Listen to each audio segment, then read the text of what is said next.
Hormuz প্রণালীকে কেন্দ্র করে উদ্ভূত উত্তেজনা যুক্তরাষ্ট্র ও ইরানের মধ্যকার যুদ্ধবিরতিকে খাদের কিনারায় ঠেলে দিয়েছে। মার্কিন প্রেসিডেন্ট ডোনাল্ড ট্রাম্প সতর্ক করে বলেছেন, ইরান যদি যুক্তরাষ্ট্রের জাহাজে হামলা চালায় তবে দেশটিকে পৃথিবীর বুক থেকে নিশ্চিহ্ন করে দেওয়া হবে।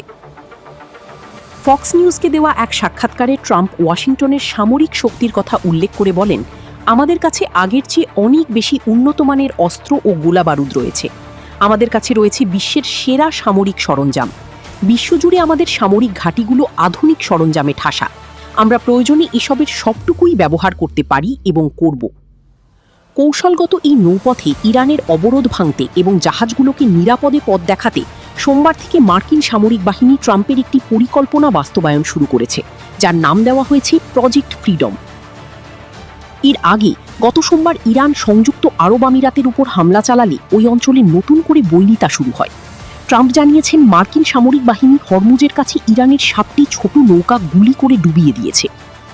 ওয়াশিংটন জানিয়েছে, তারা 2টি মার্কিন বাণিজ্যিক জাহাজকে প্রণালীটি পার হতে সহায়তা করেছে।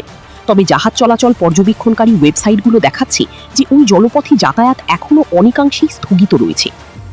মার্কিন সেন্ট্রাল কমান্ডের সেন্টকমের প্রধান অ্যাডমিরাল ব্র্যাড কুপার জানিয়েছেন, ওই এলাকায় আটকে পড়া জাহাজগুলো 87টি ভিন্ন দেশের, যারা এই সংঘাতের মাঝে মূলত নিরপরাধ দর্শক।